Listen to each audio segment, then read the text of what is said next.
Welcome to Ponchatoula Live, the show where we make it easy for you to connect with the people of Ponchatoula. I'm your host, Parker Layrisson, and today I have a truly phenomenal guest. I can't wait to dig into this interview because the person that we're going to be speaking with today is one of my lifelong heroes. When you think about it, at its core, Ponchatoula Live is a story show, right? This is a show, about people and places and the stories that happen when they're there. So this is one of Ponchatoula's most iconic people. He's got a name you know instantly. Even better known, probably Mustache, one of the most legendary mustaches since Yosemite Sam. And I mean, it's Sam Elliott level mustache. I can't. But he's just a great guy from a great family.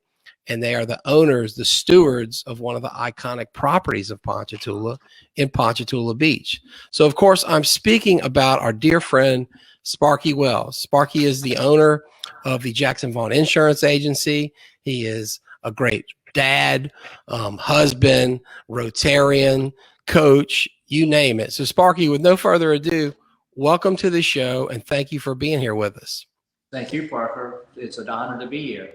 Well, we're so excited to have you. And why don't we start with you just telling our viewers and our listeners a little bit about yourself? Well, I grew up in Ponchatoula, had probably the most amazing childhood anybody can imagine because I grew up at a public resort lifeguard Right. from the age 11 until about 25. So, I mean, you just can't get any better for a young male teenager than to be a lifeguard with lots of young girls around. And that's I bet it's like teenage boy version of Willy Wonka's Chocolate Factory, right? just about right. That's great. Was lucky enough when I was down at Tulane to meet just a wonderful lady. We've been married for 47 years. And my opinion is that that's all luck. You happen to run into the right person at the right time. We lived in North Carolina. I can't disagree. As you well know, I like you did with Mama Kathy, I outkicked my coverage with Brandy. And I don't think anybody would argue with the statement that we're a couple of lucky guys. No doubt. Lived in North Carolina for a couple of years and then came back here and opened a boys camp. So, and then started working for Jackson Vaughn Agency, and it's been a really wonderful life. I can't ask for much more. Well, you mentioned heading up to Carolina. Was that to work in the camp industry, the resort industry, or tell us about that trip? I don't think many people know that about you. Kathy and I both worked for a boys camp in Brevard, North Carolina. I was a director for the camp during the summer, and then during the winter, had a fascinating job working for the Independent Camp Owners Association of North Carolina, where I got to go to all of the independently owned camps and talk to the owners and directors and find out what they charged, what activities they had, what kind of clientele they did, what marketing they did, and put all of that together into a big report for them so that they could all share knowledge for each other. The other thing that I did while I was there, I'd always done a lot of woodworking. There was a house that was built in the 1750s. It was on our property, and we took it down board by board. And that was just Very a cool experience to see how things were built that many years ago. And actually in a hidden space, it was totally enclosed, we found a hand-carved boat that the carpenters that had built the house had placed in there with a note that, talked about the idea that they put this in to be found years later. They didn't know 250 years later, but that's amazing. What a wild story. Yeah. Wow, that's really cool. Well, before we dig into more of your incredible journey and this wonderful story, I want to share a comment here. Ben Richardson, who is, of course, a dear friend to you, Sparky, and me, You guys are like second parents to Benny, and he's the godfather to one of my boys. I mean, I couldn't love him more. He writes a wonderful thing about you here, and I know you're looking at a little camera on the iPhone, so I'll read it for you. It says, Sparky is a humble titan. He has done so much for our community, from his work with youth sports, leadership in Rotary, and involvement with promoting the wilds of Ponchatoula. He's got a kind nature that makes a stranger feel welcome. In the loud world of noise we live in, we need more soft-spoken legends like him. And Ben, I could not agree with you more. I certainly could not have put it that well. But Sparky, everything Ben says about you there is true. Mark Verbois, in a much briefer comment here, says that you've done so many great things for the city of Ponchatoula. Guys, I want to thank both of you for tuning in to be here with us with Sparky Welles as he shares his story. And to anyone else who's watching, I want you to know that if you're watching live, you have the ability to comment. So if you comment, we'll do our best to post it up here so that Sparky can hear the nice things you're saying about him. And if you have a question for him about the good old days of Ponchatoula Beach, about the wild world of insurance, whatever. I think we'll get more questions on the beach than insurance coverage, but who knows? And but please do leave your comment. And Ben, especially, that was really well written and so true. Let's take these things one at a time, Sparky. You mentioned, how miraculous it was growing up at Ponchatoula Beach. Let's dig in, to that chapter of your life and take a step back, beginning with the incredible people that you had as parents. Because your dad, was a legend, as a proprietor of Ponchatoula Beach and a war hero and so much more. Your mom, Miss Shirley, is probably the coolest woman I ever met. She was skydiving into her 90s. She dated Mickey Rooney in her youth. And there were a million stories that are better than either of those in between. So tell us a little bit about what it was like to be the son of them out there at Ponchatoula Beach back in the day. I had great parents. My father was so gentle and kind, and absolutely the most patient person I have ever met in my life. So anybody that's old enough to have been out to Ponchatoula Beach and ride on the inner tube pulled behind the boat would know what I mean. People would fall off and not really make a great effort to swim back and get on an and my dad just went with the flow and would never get upset, and he was just really easygoing. While we're talking about him, and a lot of people know this, some don't, I'm sure, but he was a prisoner of war during World War II. He was right. He was a navigator on a B-17, and he was actually in the prison camp where The Great Escape happened. A great movie with Steve McQueen.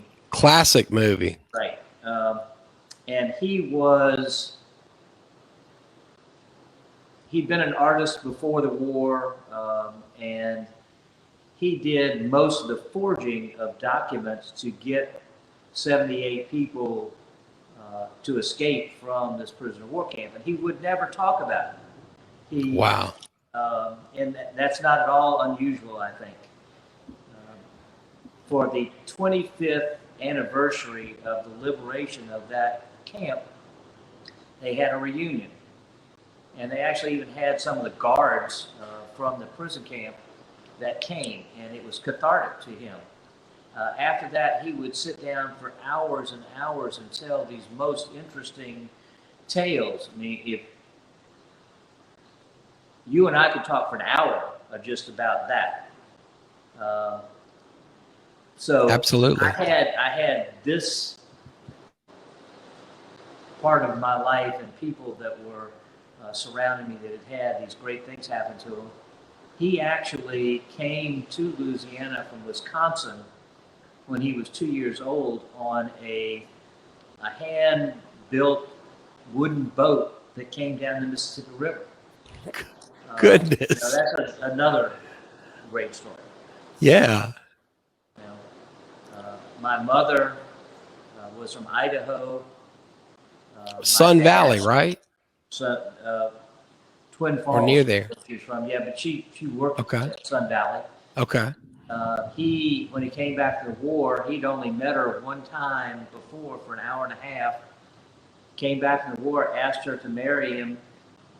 She said yes, and 3 days later they were married and on their way to Louisiana. Wow. So when you know, and they were married just many decades. Wow. Right. Wow. Well, that reminds me, a month or two ago, we had another great World War II veteran on the show, Mr. Reggie Peavy, and he told us the story of how he basically asked his wife, Miss Aresta, to marry him on their first date, their first day together. And it's just amazing, the men of that generation. Of course, your father's story is the stuff of local lore because he literally inspired, one of the more famous, movie characters and one of the best movies of all time. And it's a really well documented story of of heroics. But I think of Ben Richardson, who commented his grandfather Hollis Poche. We had two Titan, World War II veteran grandfathers, but Hollis Poche was as decorated and brave a warrior as was ever on the planet. Multiple Purple Hearts, the Bronze Star, but he was such a humble man. Like your father. He wasn't bragging about it. Ben's other grandfather, Ned, and off in Russia. I'd love to hear you say something about Ned, because I know he's a dear friend of your father's and a close mentor to you, as he was with all the River Gang. Why don't we take a moment? We're going to get more into Miss Shirley in a bit, but tell us a little bit about Ned Richardson and what he meant to you. I actually named my son after Ned Richardson. Well, actually a couple other Neds too, but Right. Ned Richardson was kind of the main influence. Ned was a great guy. He very underspoken. When he said something, you wanted to listen because it was going to be worthwhile. His life, being the main attaché to the general, U.S. general in Moscow, was something. And he actually married a Russian lady. And Wow. then after the war, the Russians would not let her leave. So eventually they ended up getting a divorce. But Ned was a great guy. Patricia Richardson, his wife, was had equally a wonderful story that went along with her. And her father was actually the head of the Isle of Capri during World War II, where that was where the soldiers would go for their R&R, and he was in charge of the entire island. Wow. Great people. Yeah, so we have all these heroes, that were just living among us, and ironically, they were the most humble, soft-spoken folks you'd meet. Well, tell us about Shirley Welles, because like you mentioned, she came all the way down to Idaho, married this war hero that she met for an hour and a half, 3 days later, when they get reunited, that is. And I just remember the energy she brought to life, into 90 plus years. I wasn't joking about the skydiving, folks. That really happened, and Sparky can tell us more. But she and Patricia, they were like queens of the river, right, on two sides of the river banks of the Tangipahoa. And tell us what it was like to be her son. She was about 5 feet tall, and she was a bulldog. She ran the beach. My dad did the boat, and he actually had some other work that he did, but she ran all the lifeguards, and she was quite an impressive lady. But she was faithful to a fault. The people that she liked and trusted, she was really a great lady to. Would always help out in any way that she could.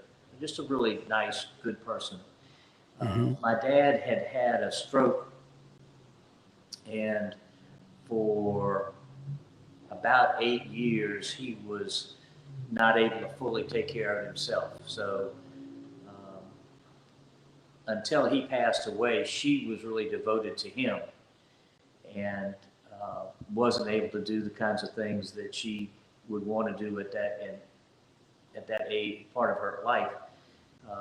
But boy, when he did finally pass away, she started kayaking almost every day. She made up for lost time, big time. Really did, and she lived every minute to its fullest until she passed away at 92. So Yeah. Well, she was something, man. We've got another comment, a couple more comments coming in here. So we have Ned Richardson, the grandson of the Ned Richardson that we've been speaking about, and a great guy. I believe Ned is now up in Michigan, and kicking butt. His family is just wonderful folks in every direction, these Richardsons.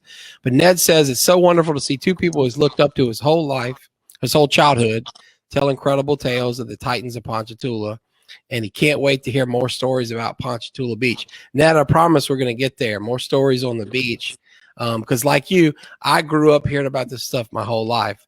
My dad did all these great things, serving as sheriff and whatever, but he may be proudest of having been in that elite club of Ponchatoula Beach lifeguards when he was a teenager. I don't think anything ever was a bigger deal to Dad in his 79 years than that. We've got another great comment here. Karen Rayford. Kevin, one of your players, on your soccer team. We're going to get into your coaching days in a bit, Sparky. Kevin says that you're an all-time great. He says, Sparky, that you have done so much for so many people, and he says thanks for all you've done for the soccer community and the youth of our area. You're a true winner. And look, it takes one to know one. We had Kevin on the show a while back, Sparky, and of course he's got 4 boys now playing sports in every direction. Kevin himself's been a great coach in the community, a true community leader. But he introduced us to the concept of being sports divorced, which is where your kids are at different parks and you don't see your spouse all season, because in Kevin's case, when we interviewed him, he had games in Baton Rouge, St. Tammany, and Tangipahoa. I think 19 games in one weekend. But just a great guy. And I can promise you, Kevin, we're going to ask Sparky about his days coaching. But first, let's start with what Ned asked about. You mentioned how great it was to be a lifeguard at the beach. Tell us a little bit about, because I think, folks that go back in Ponchatoula, like the Richardsons and Layrissons and the Welles, know all about it. But why don't we just kind of go back to square one? Tell us what Ponchatoula Beach was, when it was going, and what was involved. Well, Ponchatoula Beach actually started in the 1920s with my grandparents. I mentioned that my dad came down the Mississippi River on a homemade boat, and they settled in Morgan City and had a shell operation where they sold shells to the state. And okay, there's some disagreement about why and how this business failed, but it did. And he ended up had a cousin that lived in Ponchatoula that actually started the Enterprise newspaper, and so my grandparents and my dad moved up to Ponchatoula, and my grandparents started the beach, and it was a small operation right off of Highway 22 and the Tangipahoa River. And over the years, it grew where people from New Orleans were actually coming up and spending the day. And to get here from New Orleans at that point in time in the 30s was a chore. I mean, that was right. Pre-causeway, pre-interstate, no causeway. Right? So when my dad was old enough to get involved, they built a building, a 2-story building, and the downstairs was called the rustic room. And the rustic room actually had a horseshoe-shaped bar that was 60 feet long, and it had a fireplace in it that would take 6-foot logs. Whoa. So when you would come in at night, they were famous for their fried chicken, I understand, you would write your name in pencil on a table or a chair or whatever, and my dad would take a wood-burning set and permanently wood-burn it into the furniture. Unfortunately, there were some rooms to rent upstairs, but the rustic room burned in 1951. so I don't really remember it, seeing I was born in 51. But well, after that, my dad really got more involved, and they built a number. I think at one time we had 17 cabins at the beach that we rented on a day-to-day basis. People would come out and fish and swim, and we had boats for rent and that sort of thing. In the mid-50s, we started having dances and had some really pretty big name entertainment. Yeah, tell us about that. Who played? Well, Little Richard played. What? You got to be kidding me. Whoa. He's a lot older than you think he is. Holy they've done moly. a pretty good job keeping him looking younger. I hear that Elvis Presley played before he ever had a record contract. He was part of the Great Louisiana Hayride. Right. There's Porter Wagner that had put it together, and he came by and wow. And played. Nobody had ever heard of him. Had a nice crowd, but the dances out at the beach in the 50s up until the early 60s they would have cars parked every conceivable place on the grounds of the beach that you could park, and all the way along both sides of Beach Road and out to the highway. It would be so crowded. And yeah. Finally, well, I bet with acts like that, I mean, even before Elvis was famous, I mean, gosh, man, as talented as he was, and Little Richard, you know, I thought you were going to tell me some great local icons, Irma Thomas, or whoever from New Orleans. But wow, I don't ever remember her playing. The Dukes of Dixieland played, which is a famous Ponchatoula Beach, played quite often.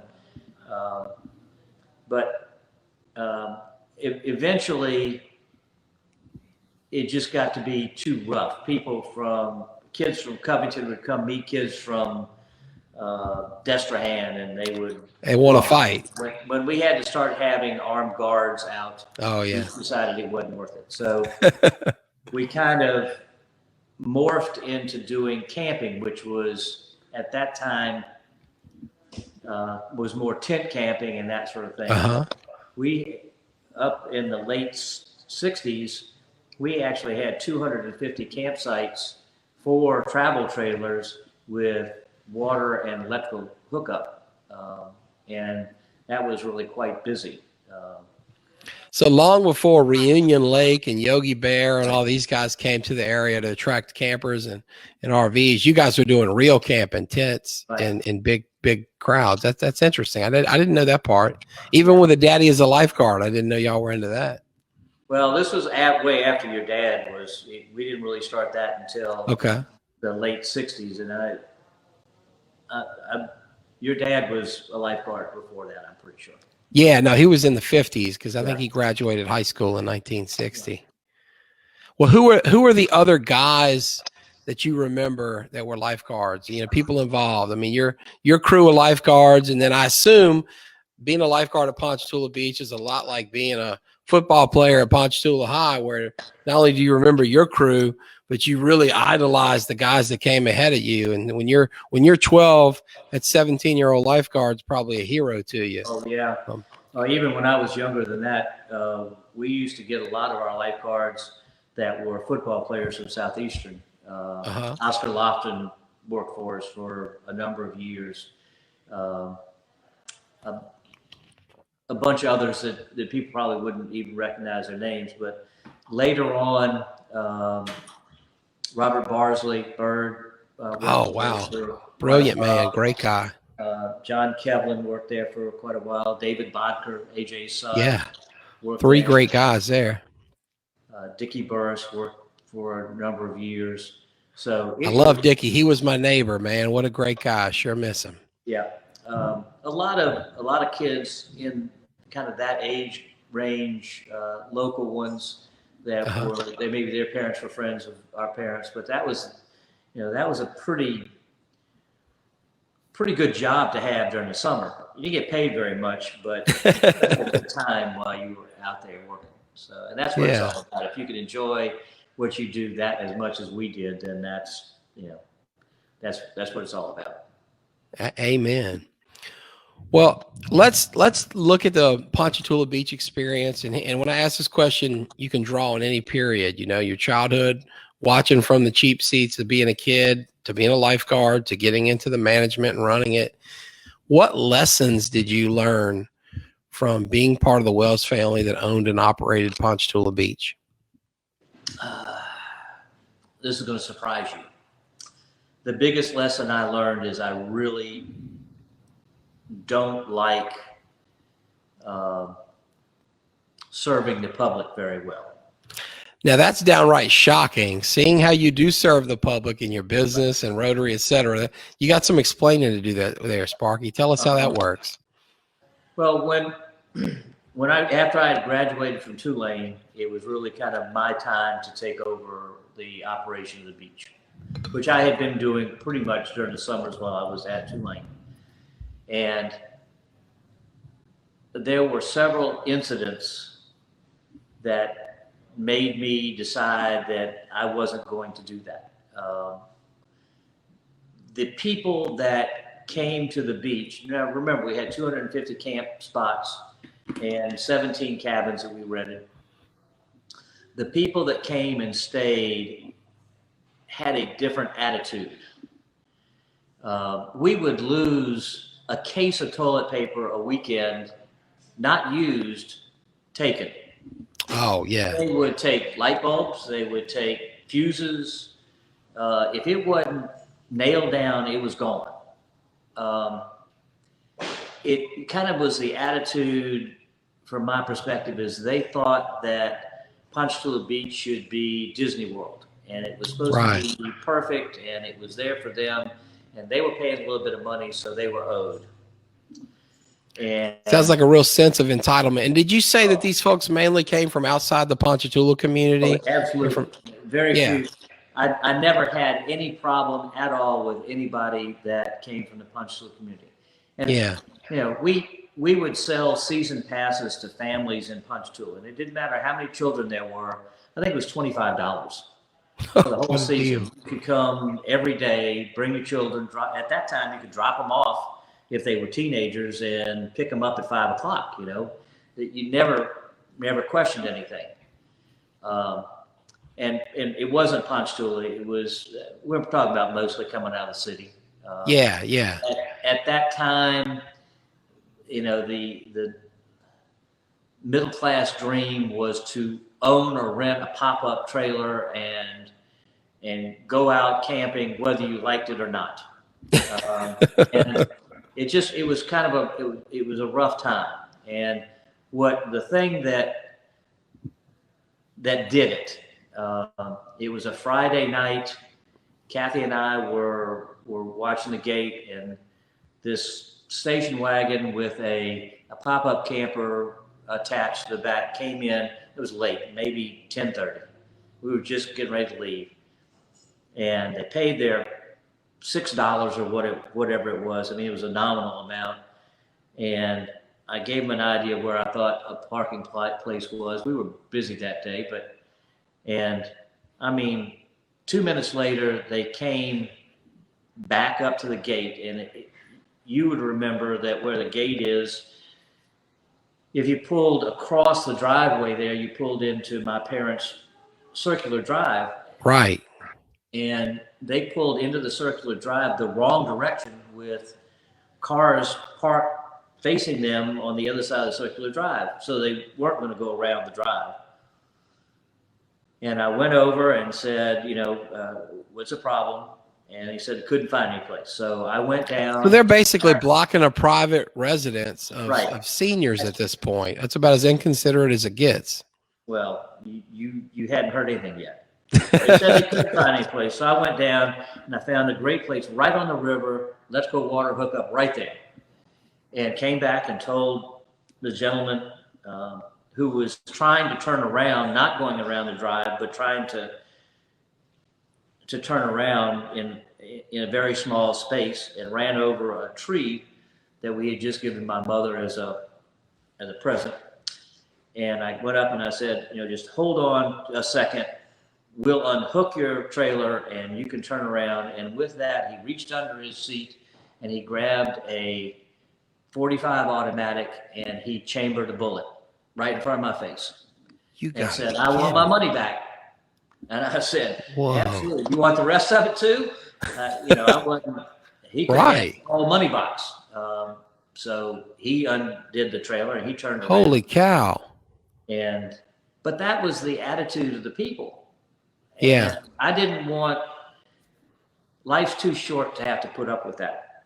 Amen. So Kathy and I went to North Carolina instead, and we kind of turned running the beach over to some other friends of mine that came in and did that. And we decided that we wanted to open the property at Ponchatoula Beach is a camp, summer camp.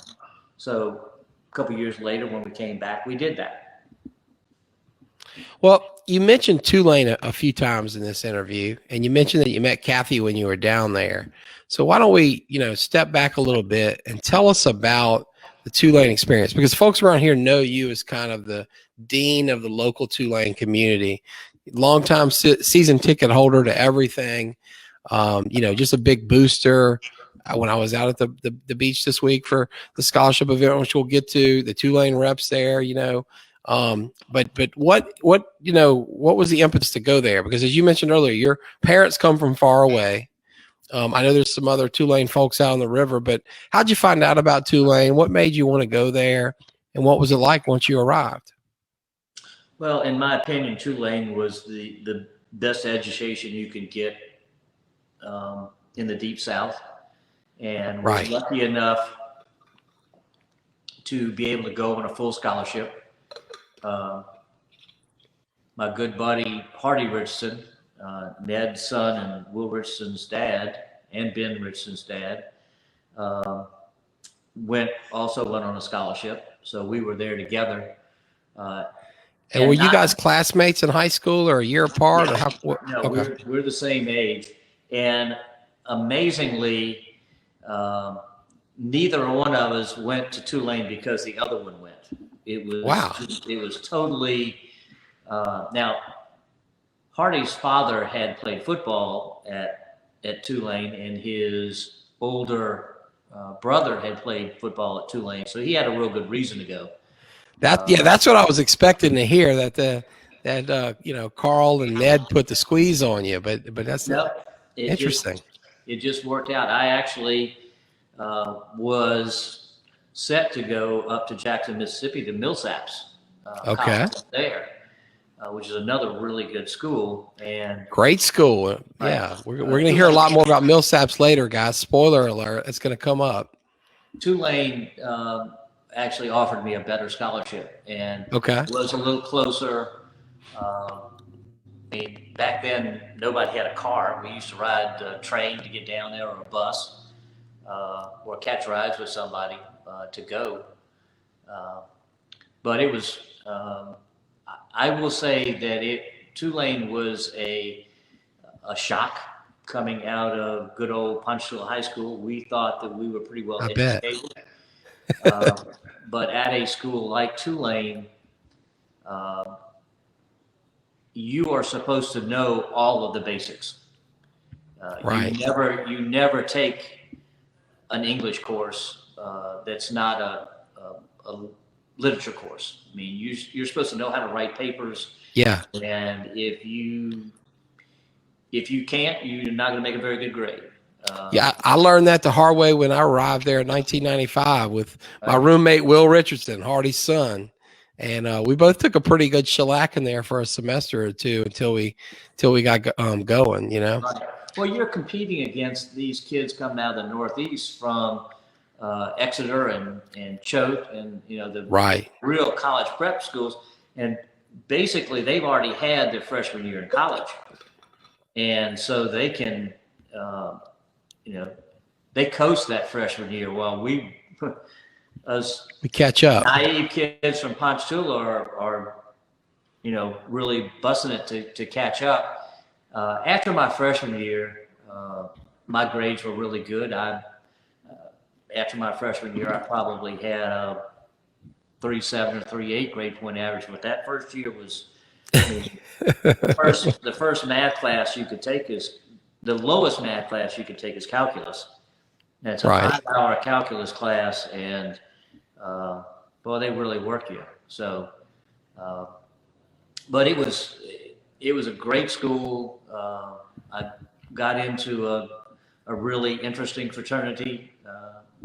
We had a lot. I was hoping you'd bring that up. And look, as the family attorney, most of the things you did there, the statute of limitations have run, and you can share stories if you feel free. But I know you can't share them all, just as my dad couldn't.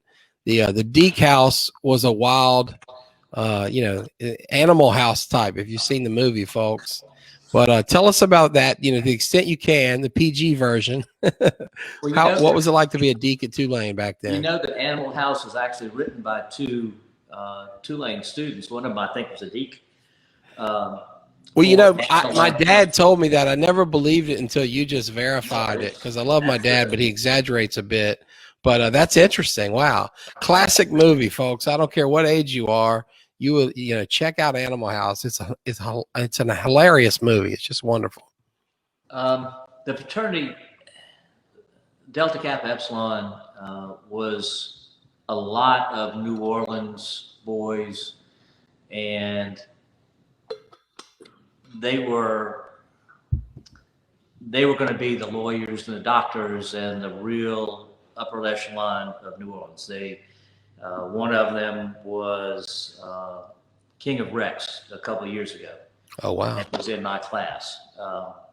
But that was the kind of people they were. And whenever they were outside of the fraternity, they were expected to be on their absolute best behavior. And they really couldn't ever let their hair down. So it was kind of understood that when they were at the fraternity, they could be whoever they wanted to be. And the only rule was that you didn't hurt anybody else. So you could be pretty much as crazy and get as drunk as you wanted to be. And of course, at this time, you could still drink at 18. So right. Everybody was legal. But there were some pretty outrageous parties, and one of the times it was always looked forward to was at Halloween. All of the neighborhood children wanted to come and attack the Deke House, because unlike where all of the other fraternity houses were, the Dekes actually lived in a residential neighborhood. You guys were on Henry Clay back then, right? So not just a residential neighborhood, a pretty nice upscale one. Really nice neighborhood. And the kids in the neighborhood all wanted to come and egg the house. Well, you get eggs on the house, you have to repaint it, and that gets expensive. So it was our job to keep the children away.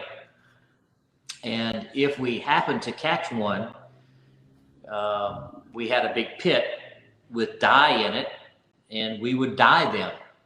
I actually saw children 2 weeks afterwards that were still dyed probably purple, and it wasn't because the dye wouldn't come off the next day. Right. Shower. It was because this was a badge of honor. Badge of honor, yeah. No, by the Dekes and died. We got to the point where we made a kind of a big slingshot that shot small water balloons, and I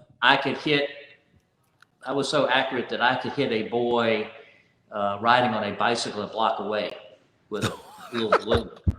So we did a pretty good job. That's great. Decals and keeping the That's great. Well, away. I grew up hearing so many of these stories, and folks, if you know my dad, he loves talking about this stuff. Ask him about his Tulane Deke Smurf reunion. Because Dad says, Sparky, the kids not only tried to egg the house, but they would organize and kind of give one another the ranks. So the kids had legions, and this team of kids had a general who would lead his little gang, and another. So they capture one of the generals, and as Sparky says, they dunk him. And that year the color was blue. So they were turning these kids into Smurfs. And literally many decades later, when not only, Dad is out somewhere, and Dad has this distinctive gap in his teeth. So like Sparky has the mustache you can't forget. Eddie Larison, nicknamed Gappy to many of his friends, has this gap that you could recognize him at 60 from his 20s, even though the hair's gone and other things look different. But long story short, he was recognized by a grown man who was pointing him out and talking and whispering to his kid. And he said, I think that's the guy. I think that's the guy. They unite, and they figure out, yeah, were you a Deke? Yeah. Dad had dunked him at this general and made him into a Smurf. And it was a big deal to the kid 40 years later, maybe, or 30 years later, whatever the time. So you're absolutely right about this badge of honor thing. This guy had grown up telling his kids about getting dunked by the Dekes back in the day. And here you are telling the other flip side of the coin. Well, while you're at Tulane, you meet Mama Kathy. Okay. So let's talk love story here. How did you meet? How did you win her heart? And, how did that go? Her uncle was a doctor by the name of John Phillips that my family had sold some land to in the 60s. And they had built a camp. And in 1969, the fall of 1969, she came up to visit her uncle. Okay. And I met her at that point and was pretty much smitten, I think. And later on, she came up again. She thought that I actually had a girlfriend, which I didn't. But when she came up again, we got to talk a little bit more. And you would remember the big New Year's Day parties that we had on the river. Oh, yeah. Yeah. Didn't that party run for 50 plus years consecutively, bouncing from house to house?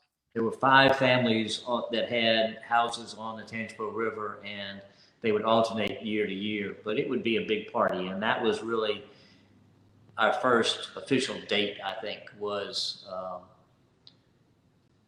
to the New Year's Day party. So we had met in the fall. She was still a senior in high school, and I was a freshman at Tulane. And then we started going out really on January 1st of 1970. So we went together most of the time that I was at Tulane, and we went together for 5 years. And I think both of us knew pretty much from the beginning that we were going to get married. It wasn't something we had to talk about. We just both knew it. Kind of interesting the way that we got engaged. Tulane played LSU on December 1st, 1973 or 4. Anyway, it was the first time that Tulane beat LSU in 25 years. And of course, we went to the game and had quite a little bit of libation. And we went back to her house, and I didn't have any money at all. I think I might be able to confirm the date because my dad gave me this. When I left Tulane undergrad to go to LSU Law School, he gave me this Go to Hell LSU, and there's the ticket stub from that game in 73, if that sounds like the right date. December 1st, 73. So I had already graduated from Tulane in May of 73, and then this was December. We went back to her house, and like I said, I didn't have any money at all, so I had actually hand carved an engagement ring out of rosewood.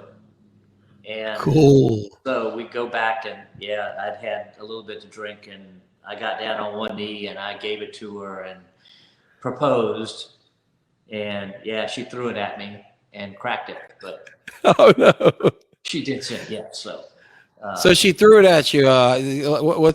She threw it at you like, this ought to be a diamond. Come back when you can do it. I know. I think it was because I was intoxicated and didn't do it the right way. So guys, if you're out there listening and you've got that special girl, okay, it's not all about the bling. You can come with a wooden ring, but do it sober and right. Well, thank God it worked out, because she is one of the most beautiful people inside and out you'll ever meet. And y'all had two wonderful kids, and I can't wait to get into that. Well, tell us about the next chapter. Y'all get married.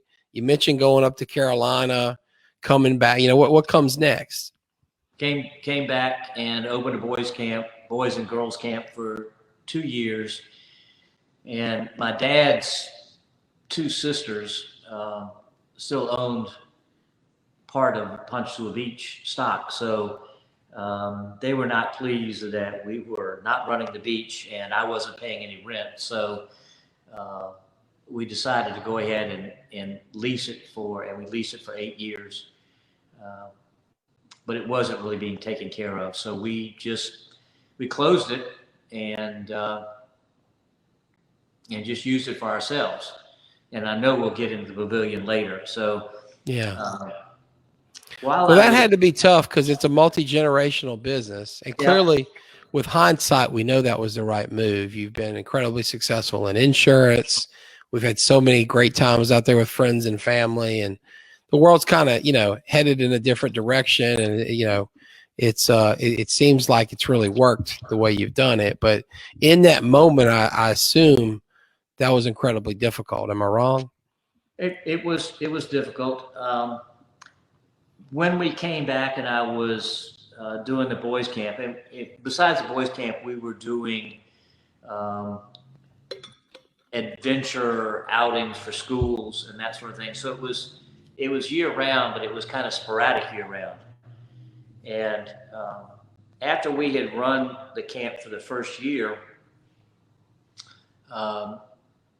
Bob Jackson and the Jackson family were really good friends with my parents. And I get a call from him one day on a Friday, and he said, I'd like for you to come talk about working for me. And I had done a lot of woodworking, carpentry and some furniture making. And he was remodeling his house, and I thought that he wanted me to come and do some carpentry work for him. Right. So I went in on Monday morning, and he said, I want you to work in the insurance agency. And I said, Bob, I don't really know anything about insurance, and I really don't care to learn. Thank you very much. And he said, look, Hank, before you do that, work for me for a month. I'll pay you by the hour. You work whenever you want to. You just kind of follow people in the office around.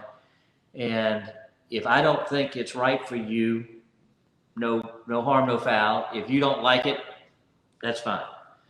Well, after being there for a month and seeing the type of person he was and the type of people that he had working for him, and the ability to really help people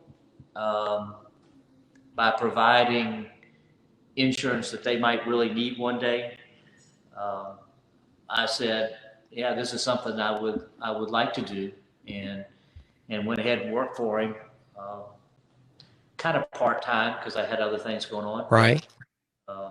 After I had been with him for 10 years, he gave me 10% of the business, and then was nice enough to arrange some money that if he ever passed away, that I could have money to buy another 40% of the business. Unfortunately, he did get cancer and passed away. Was a huge loss because it was way too early, and he always kept he was saying, a local titan. Yeah, I'm going to retire, in a couple of years, and he never got there. He never took the time, which is why I now don't wait. Do the thing. Yeah, no, that's good advice. I'm so glad you're sharing that story. And I got to say, as somebody who's, had insurance with you since the first day I went in business, right? I mean, you've always been one of my mentors.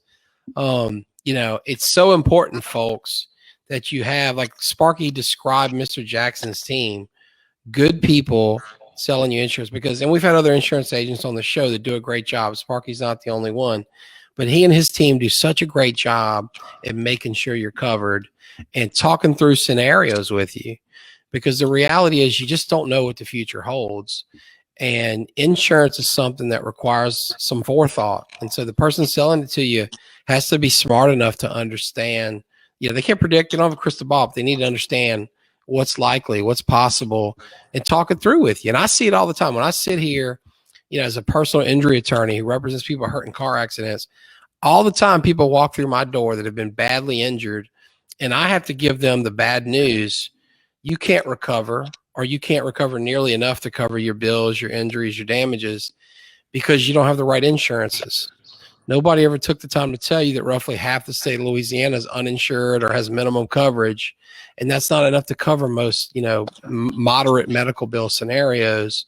So thank you, Sparky, for doing the good work you do. You've carried on that tradition. When I walk in the doors and I see Debbie and Will and Paula and Steve and all the other ones, you've got a great team, and they're great people. They're smart people, and y'all do a great job.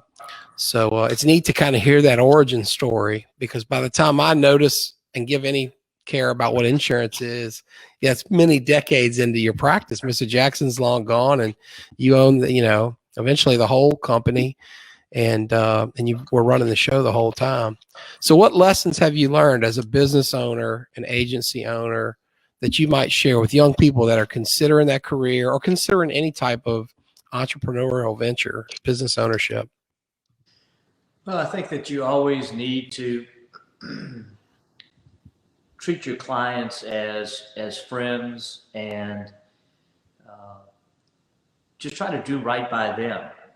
If you're always looking out for the best interest of somebody else, you're going to be successful, because they're going to appreciate that, and they're going to spread the word of that. And it's not about, it's awfully nice to make a nice income, but it's more about helping people.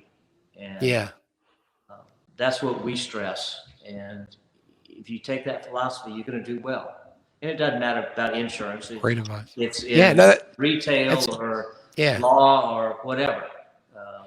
That's great advice. If you put your customer, your client, your patient, if you're in medicine, first, and you bring them enough value, by doing what they need, solving their problem is the basic, essence of it. That stuff's going to come back. You'll make the money you need to make and have the success you want. That's great advice. Well, we're coming down toward the end of the video, and I got to say, Sparky, I'm going to ask you to consider a round 2 here at another time, because there's no way in the next 10 to 15 minutes we're going to cover all I wanted to. I know I promised guys earlier that we talk about soccer and your coaching days and refereeing days. We've got several comments here that I want to share, but there's some big topics that I want to get to and make sure we don't miss in this first installation of your interview. And that is the great work that you mentioned the pavilion, and I do very much want to hear about the exciting new developments that you and Katie have going out there with the pavilion. And the perfect segue to that is the great successful event you had this past weekend. I've been blessed to know you guys my whole life, to be close with your family, and be at your side through good times and bad. And certainly the worst of that was when you lost your son, Ned, in a car accident. And you guys took what is every parent's worst fear, the toughest thing you could go through, and you turned it into such a positive for this community. The Ned Wells Memorial Scholarship, which was the impetus for this great big event you had this last weekend, which packed Ponchatoula Beach. You mentioned cars. I had to park almost at your mom's old yard. Now I didn't, which is now Katie's yard. I did not park there. I was still in the grounds, but you had such a packed house that the cars were all the way up to the front gate of the beach. And I know that you have given local kids well over $300,000 in college scholarships to Millsaps, the school you mentioned you almost attended, where your son Ned attended, graduated, and went to grad school, coached soccer. Let's dig into all that. And I know we're talking about a lot here, but first I just want to say thank you, not only for giving local kids who need an education the vehicle to get to great schools, and not only for serving the community, and we didn't even get into Rotary yet, where you've been such a pillar, but for showing folks how to weather adversity and how to get through, the worst nightmare with your head held high, the strength to be there for other families. Let's talk about all that, and pick any part of it you want to start. But let me start with a thanks, because I could not admire you and Kathy anymore. And I'm just so grateful that you're in our community.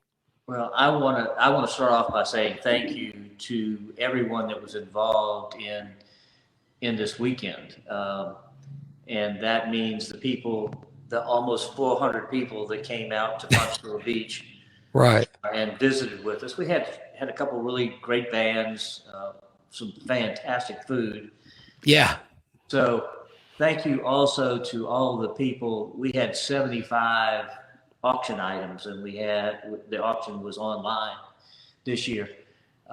And so thank you to all the people that donated items for the auction. And thank you to the 200 people who registered and bid on things at the auction, because if you don't bid, we don't make the money.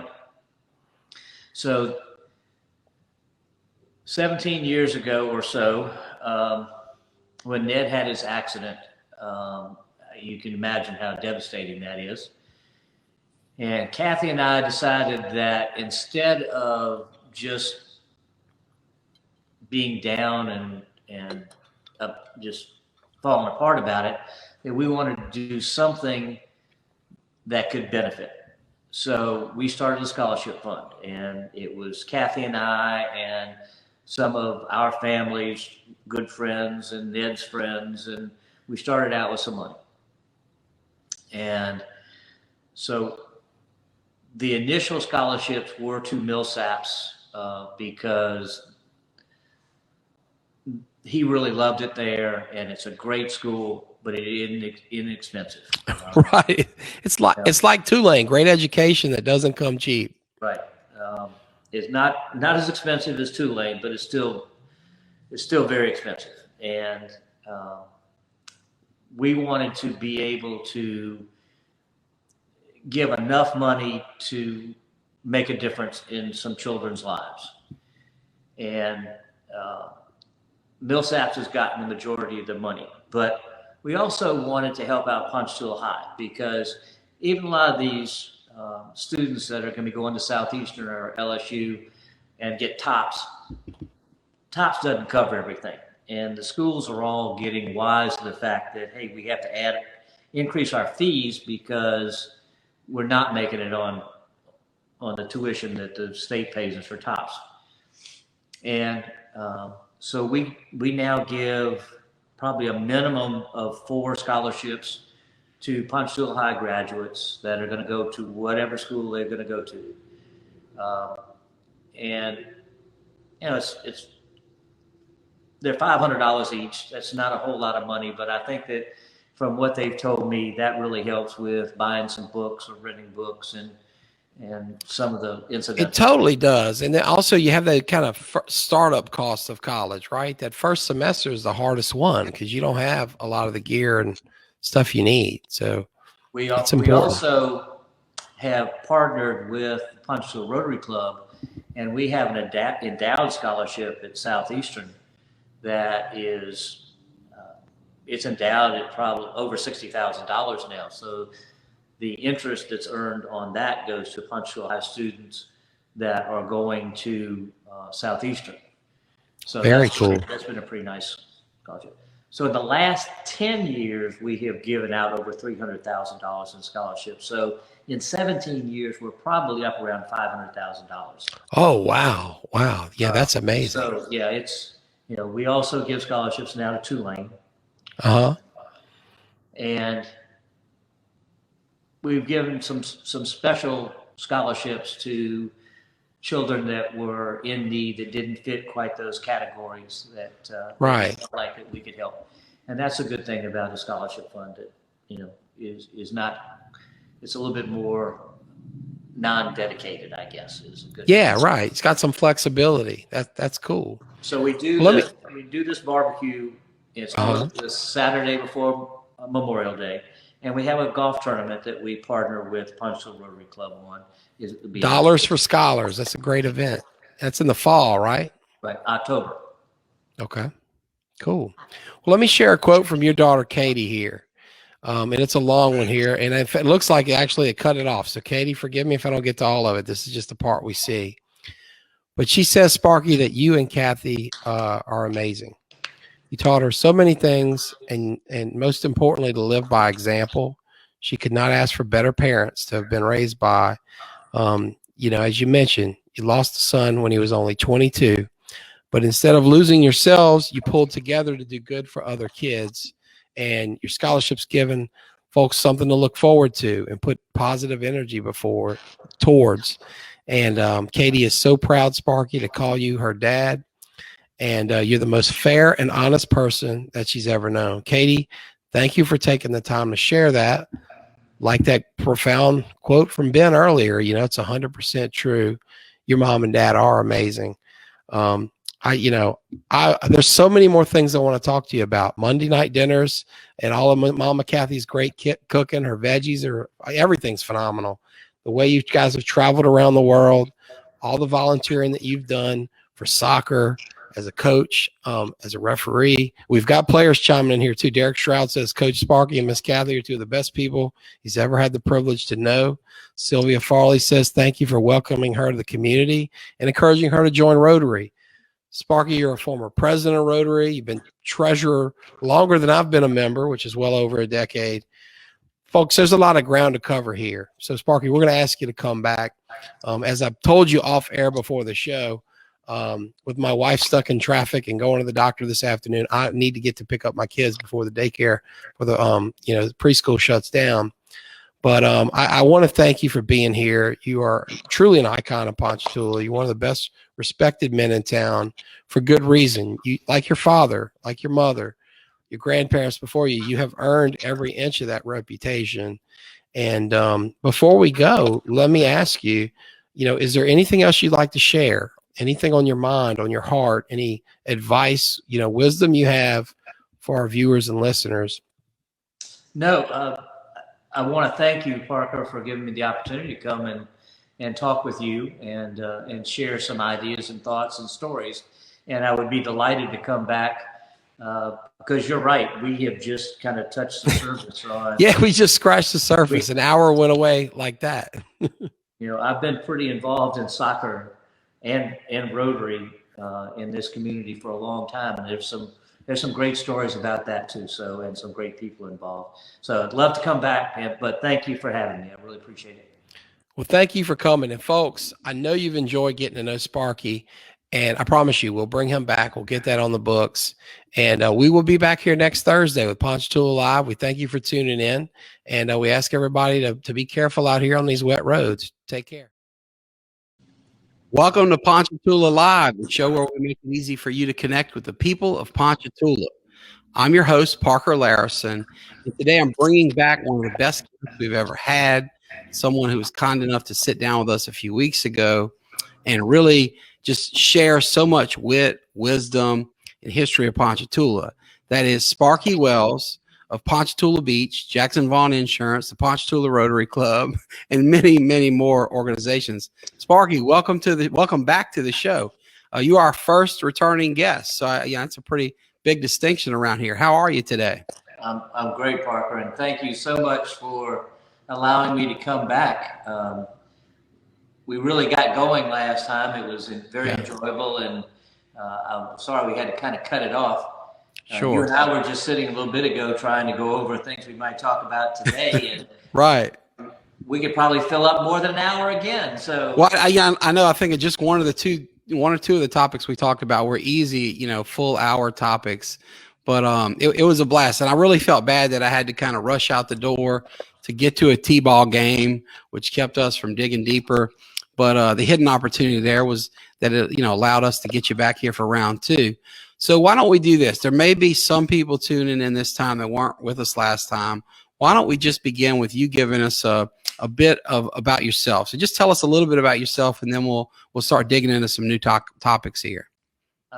Born in Ponchatoula, raised at Ponchatoula Beach. What a great experience that was.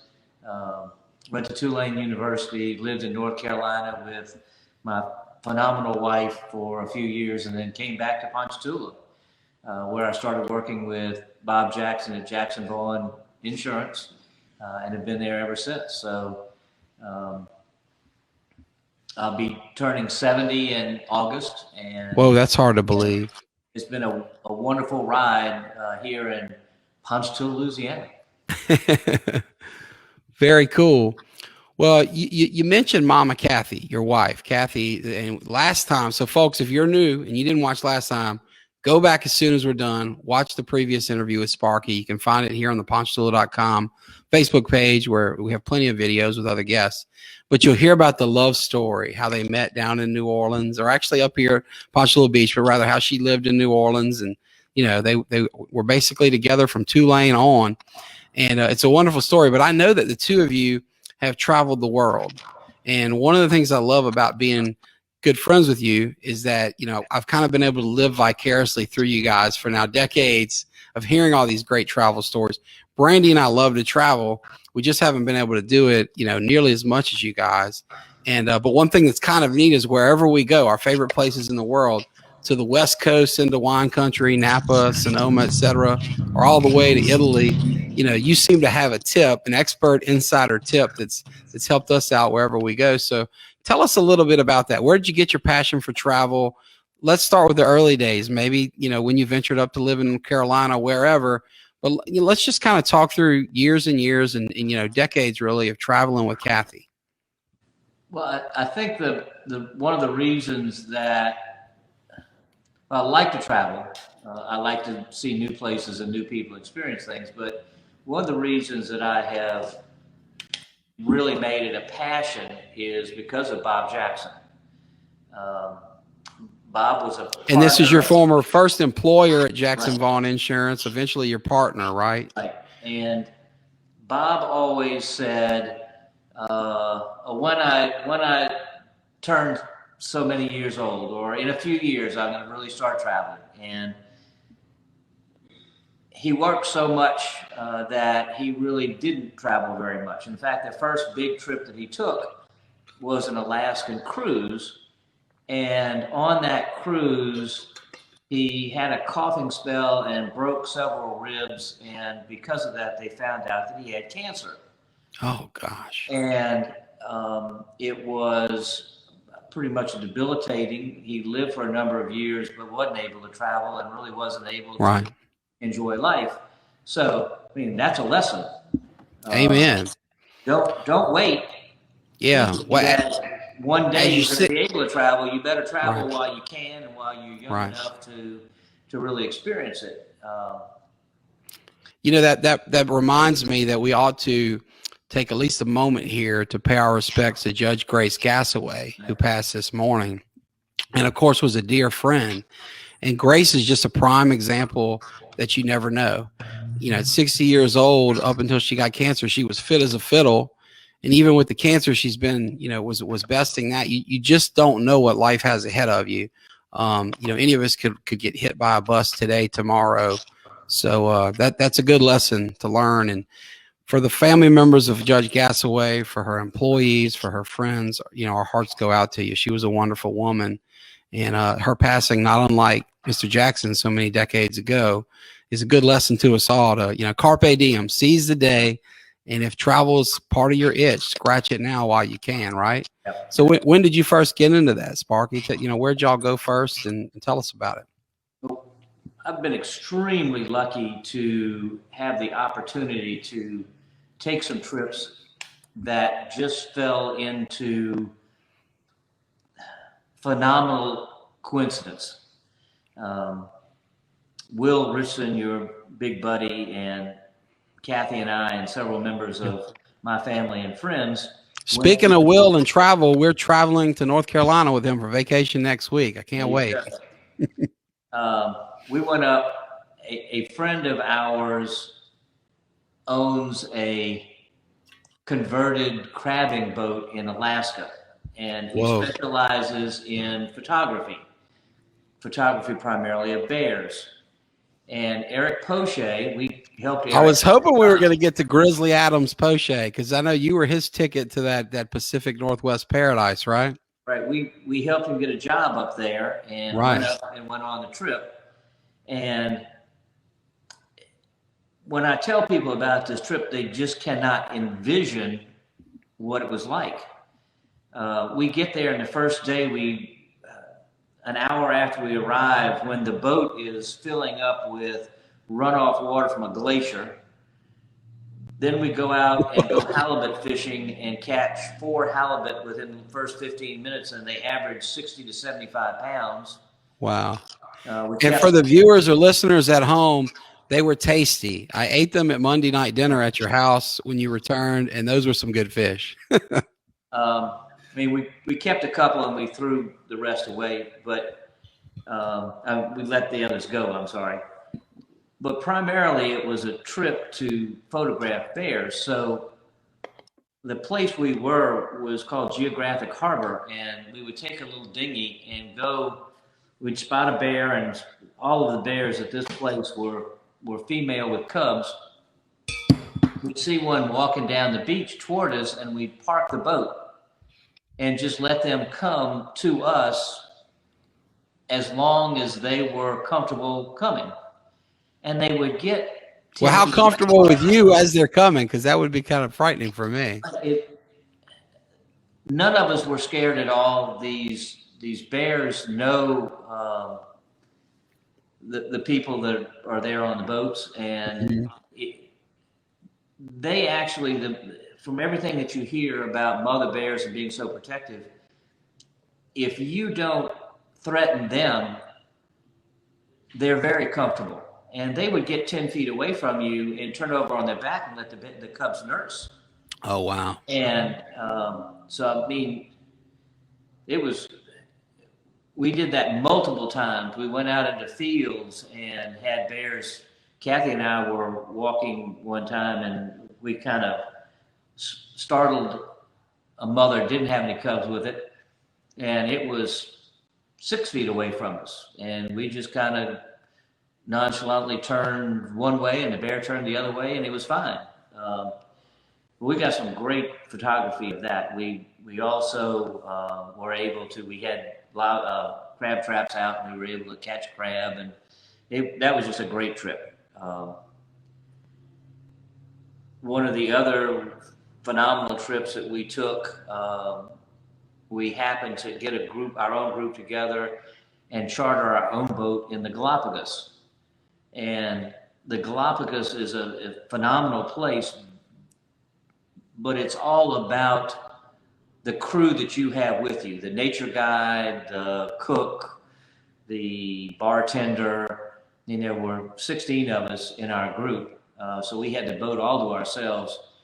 And when you go to the Galapagos, you cannot approach an animal. That's the rule. But animals can approach you. So you'd go sit on the beach, and these baby sea lions would come and sit in your lap. You could go swim with penguins that would come up and get right in your face and try to get you to follow them and do tricks with them. The marine iguanas would swim with you. You could go out and hang on to a sea turtle and swim around. If you like nature, I would recommend everybody try to get to the Galapagos at some point or another. Another trip we happened onto for my 50th birthday, I wanted to be out of the country. I do not like surprise parties, and I figured it would be hard for them to give me a surprise party if I was in Peru. So we found a lodge off of the Amazon, and the owner of it has since become a really good friend of ours. And we went down there for 10 days. So cool. Visited Machu Picchu, which is another phenomenal place. But we've been back to Peru a number of times. 2 years ago, we went back and on a birding trip, and Kathy and I and 2 guides from down there scouted birds for a week, and then in one day we saw 325 different species of birds. Kathy's a really big birder. I'm so glad you mentioned that. Let's talk about that, because maybe a few weeks ago, I'm bad with time, I was out at our family farm with our neighbors, the Sellers, and we saw these interesting looking birds. They look like falcons, and they were over the pond where we usually have our Canadian geese, and anyway, but they had this funky split tail, right? And so I didn't know what they were. You probably know by the description here. But fortunately, the next week I saw your wife in Pho Queen restaurant here on Main Street on Pine Street, and she and Dolores Hammock were hanging out. And I walked over and said, "Hey," and I said, "Mama Kathy, you're the best bird watcher I know." I didn't get a sentence into the description, and she knew right away. She's like, "Oh yeah, that's a swallowtail kite," and she pulled out her iPhone and had a picture of that exact bird and sent me a link. I mean, it's amazing. But how did she get into that? Was she into that before y'all met, or is that something y'all developed together? How'd she become such an expert bird watcher? I think we probably started off together, and then she's gone way beyond me. She's taken a lot of trips where I couldn't go. We've been in the majority of countries in South and Central America. Either both of us or she has. Her brother who's a physician in Olympia, Washington, is a real birder. He's been on every continent, and birders have life lists that every bird that his is incredible. So I assume that you guys have watched that movie, The Big Year, with Steve Martin. Is her brother in that category where he's off to do the big year and go around the world? If he was not a physician, he would do that. Yeah, sure. Cool. He's that intense with it, and he goes at least twice a year. He goes on big trips to Antarctica or Fiji or way out place, but we're not quite there yet. But we do enjoy. I don't know, Galapagos Islands, Peru, the Amazon. I mean, both of y'all, are in the places where they make documentaries, right? It goes beyond just the backyard. and the thing has been, Parker, lots of people take great trips with guided tours and all that. We have just been incredibly lucky. At almost every one of these trips that we go on, there's something unusual, unexpected, or better than most everybody else gets. Give us some examples of that, because I know, for example, when Brandy and I took our one and only trip to Italy, and we were fortunate enough to go through Tuscany, it's a world famous wine country. It's awesome.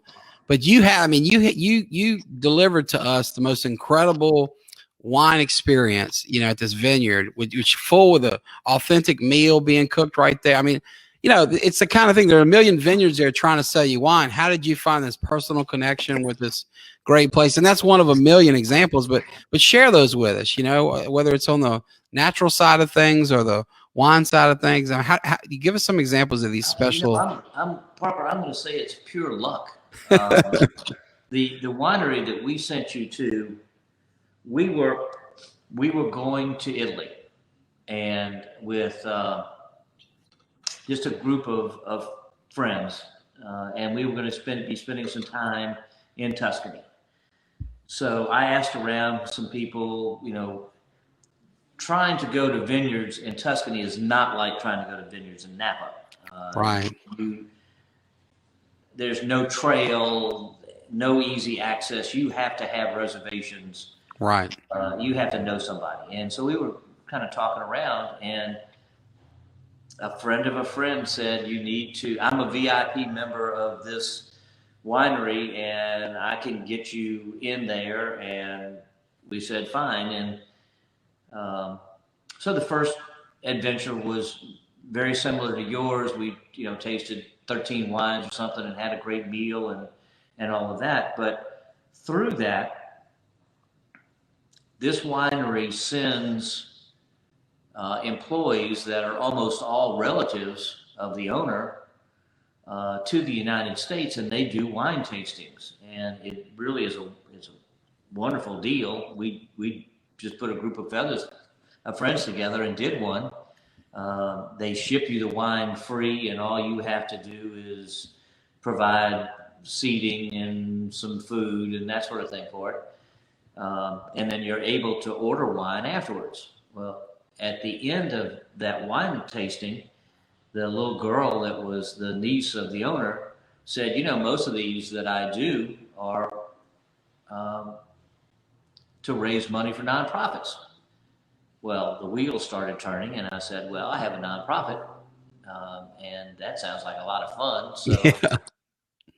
2 months later, she came back and did a wine tasting for us as a fundraiser for the scholarship fund. And now they have been back 3 different times, and we've gotten to know the owner pretty well. So Right.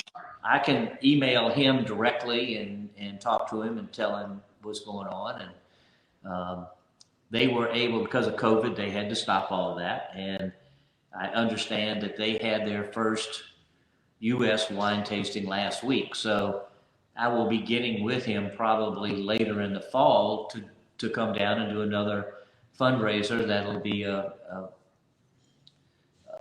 fundraiser for the scholarship fund, and we'll have a great time again and get to taste some really good wine.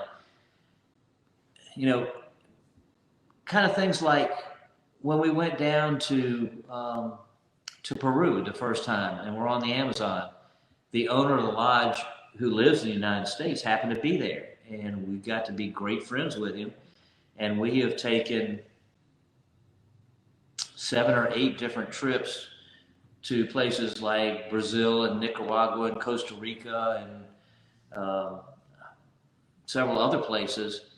And his trips are always very small. They're not open to anybody. You have to have stayed at his lodge to be able to go on his trips, because he knows that if you've been at his lodge, you have the right attitude about traveling, which his philosophy is comfortable without luxury. Okay. And because they're small and he has the best guides from those areas, you get a better experience than the normal guided tour thing that you would have. Mm-hmm. It's luck. It's luck. It's just Right. happening to be in the right place at the right time with the right group of people. Uh-huh. We've gone back to Italy. Another phenomenal trip we did just a couple of years ago. We have made a friend with a winemaker in Sonoma that was at Tulane the same time I was. I didn't really know him. We've gotten to be much better friends now, but because he was in the wine business wholesale, he and his wife, who had worked in the wine business in France, decided to start a winery. And they make wines in the French tradition, using the French grapes from Bordeaux. Okay. And he sent out a text to a few of his friends. This has been about 2 years ago, and said, I'm going to go on a river cruise in Bordeaux, and if anybody would like to go, I could probably get you a little discount. 58 people of his closest friends decided to go. So we go on a boat that only holds 120 people in Bordeaux. So we took over the boat. He shipped 50 cases of his wine to the boat. I don't know how he got them through customs. I'm sure legally, but so every time we would taste a French wine, we would taste an American wine that was made the same way. Right. And his wines were better every time. But because of the connections they had, not the boat, but the connections they had in France, we were able to go to a castle that's not open to the public, that was built in the 1400s. With 50 cases of wine. So I'm gonna take it y'all had a hell of a time. We started drinking wine at 10:30 every morning. It didn't stop until late that night. One of the things I love about the Ponchatoula live show is last week I had a great Baptist preacher on here, and we had the whole sweet tea on Sunday conversation, and Dr. Cranford was amazing. But this week we're talking about drinking wine at 10:30 in the morning and 50 cases for 58 people. I just love the diversity of this town, man. It's a trip. That's for sure. That's great. Well, I want to share here an image, Sparky, if I can make this tech work here. Let's see here. Well, so I've got a picture here of the Ponchatoula Beach, the newly remodeled Ponchatoula Beach Pavilion. This looks like a Rotary function. If you don't mind, I'd love to switch gears and talk a little bit about the Ponchatoula Beach Pavilion, because last time we were on air together, we did a deep dive of the history of Ponchatoula Beach and all the amazing things that your grandparents and parents and you and Kathy and now Katie have done out there.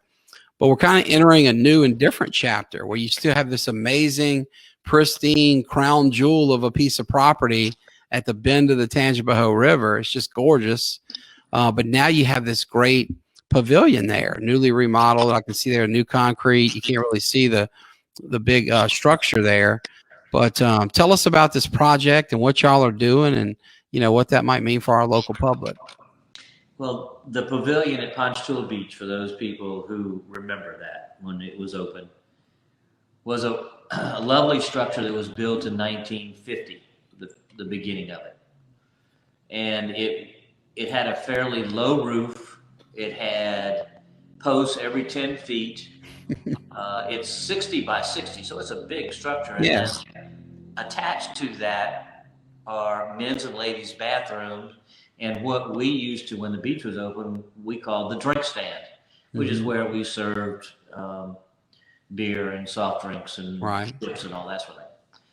Well, the roof for that building was very flat, and because of that, the old corrugated metal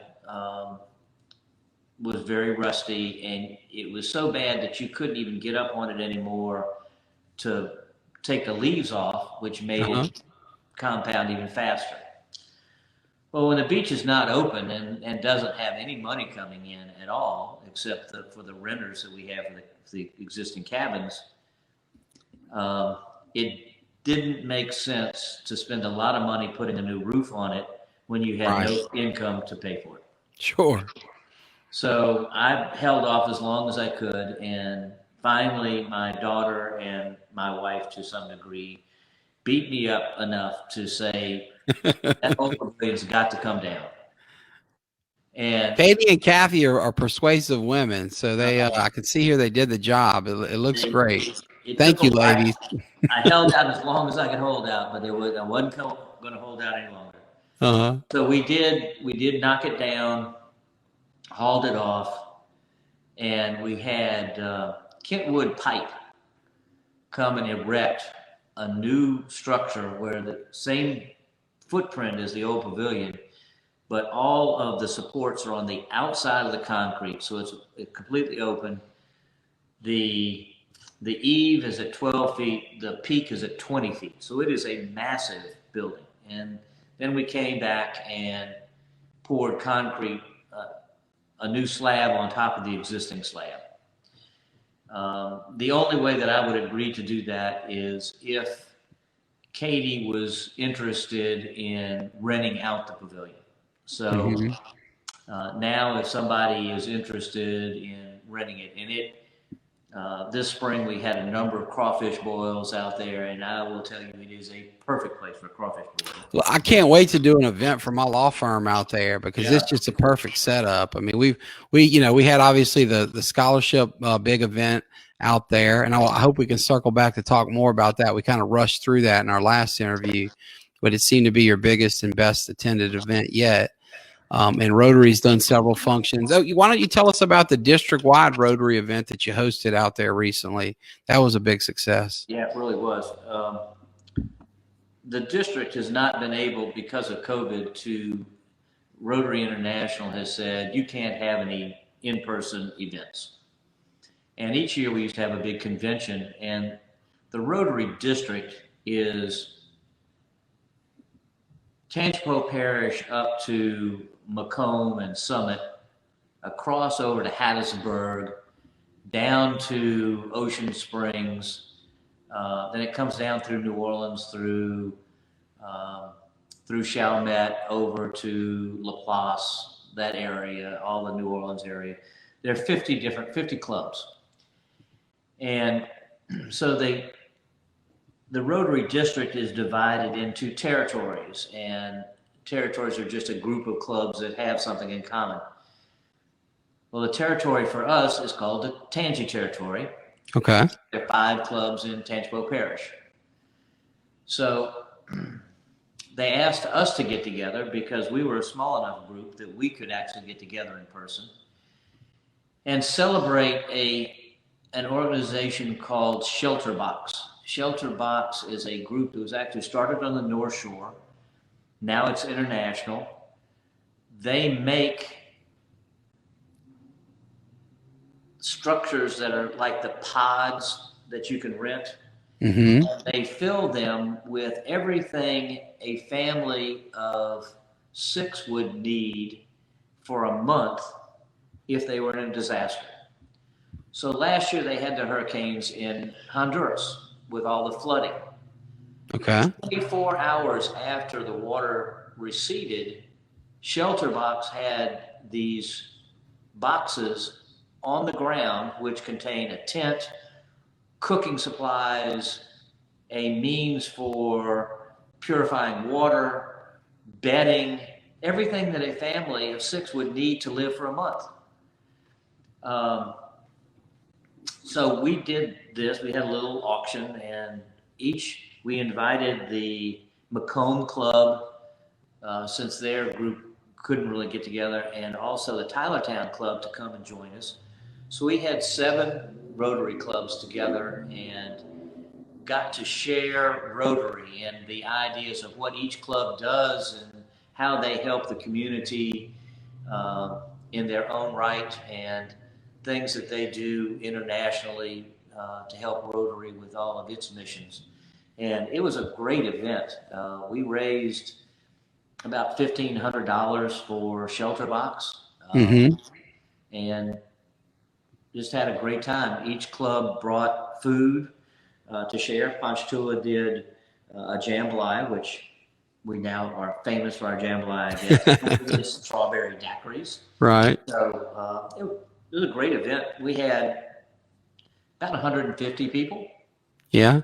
I got a picture here for you of my family at that event, and we're standing at the edge of the Ponchatoula Beach Pavilion. And then if you can see behind us to the right, they're in blue shirts, there are a number of Rotarians actually putting together the tent out of the Shelter Box, right? So there's this competition going, club versus club, who can do it the fastest.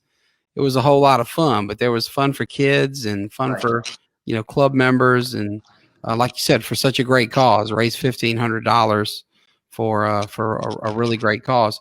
While we're talking Rotary, why don't we backtrack that a little bit and tell us a little bit about Rotary in general, okay? And then we can dig into the rich history of the Ponchatoula Rotary Club and your personal involvement in it. So just please, if you don't mind, tell us a little bit about Rotary to start. Rotary was started by 5 men in Chicago, Illinois in 1905. And the reason it's called Rotary is because each week they would rotate between the 5 offices. Mm-hmm. And it is the oldest and largest service organization in the world. 2.5 million members, 250,000 clubs. Wow. And it is truly worldwide. It's in almost every country in the world. Rotary in Ponchatoula started in 1936. The Hammond Rotary Club was earlier than that. They were one of the first clubs. We have done, I think, a lot in Ponchatoula. One thing about Rotary that is a negative for kind of Rotary all over is they never toot their own horn, which they probably need to do. People need to know more about it's a modest organization for sure. Well, the motto of the club is service above self, right? So self-promotion is not really in the DNA of the club. Right. They really are trying to push to have more publicity out about Rotary, because if people don't know what Rotary does, then it's a good way to serve, and you're interested in serving, then you don't know that this is something that maybe you should be interested in joining. Right. So I am, for the second time, I am what's called an assistant governor. Cool. You have 10 assistants. You have one governor for the whole district of 50 clubs, and then an assistant governor.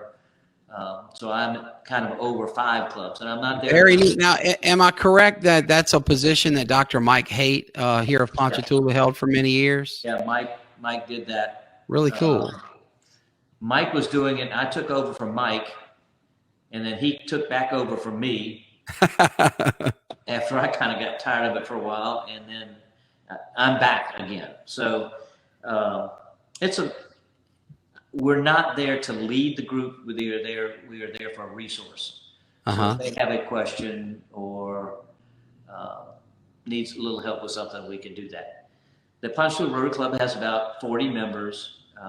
It used to be said by our friendly rivals, the Kiwanis Club, that the Ponchatoula Rotary Club owned the town and they ran the town because they always had the mayor was always a member. And Right. That's not true anymore, but well, they still have the mayor and the chief of police, so they kind of still do run the town. Well, they still run the town. We don't own the town anymore. That part may have changed, right? That part has changed, but hopefully you'll start bringing that back, Parker. I don't know about that.